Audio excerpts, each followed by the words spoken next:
అది నిన్నటి నుంచి వాళ్ళ అకౌంట్లోకి డబ్బులు జమ అవుతున్నది. ఎన్నో రోజులు ఎదురు చూస్తున్న రైతులకి ఈరోజు శుభదినం.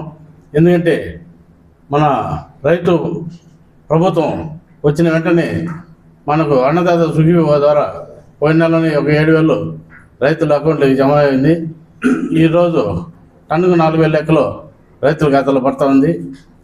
ఇప్పుడు అన్నంలో చెప్పినారు ఫ్యాక్టరీలు కూడా ఈ నెలలోనే ఆ 8 రూపాయలు ఏదైతే ఉందో దాన్ని వాళ్ళ అకౌంట్కి వేస్తామని ఆ రోజు ఏదైతే సీఎం గారు కానీ మన మంత్రి గారికి ఏదైతే హామీ ఇచ్చినారో ఫ్యాక్టరీలో దాని ప్రకారం 8 రూపాయలు వేయాలని ఈ సందర్భంగా మేము డిమాండ్ చేస్తున్నాం. కాదుకూడదంటే కుదరదు. ఎందుకంటే మాది మాటల ప్రభుత్వం కాదు, చేతల ప్రభుత్వం. వాళ్ళు వేయలేదంటే మళ్ళీ వేరే విధంగా ఉంటుంది. ఇంకోటి రెండో విడత కూడా అన్నదాత సుఖీభవ ఈ నెలలో పడుతుంది అంటున్నారు. రైతుకి ఈ విధంగా ప్రతి నెల మనం ఏదో విధంగా ఆదుకుంటేనే రైతు బతుకుతాడు. దానికి మన ఎంపీ గారు కానీ ఎమ్మెల్యేలు కానీ అందరూ కూడా మన మ్యాంగో బోర్డు రావాలని తీవ్రంగా ప్రయత్నిస్తున్నారు.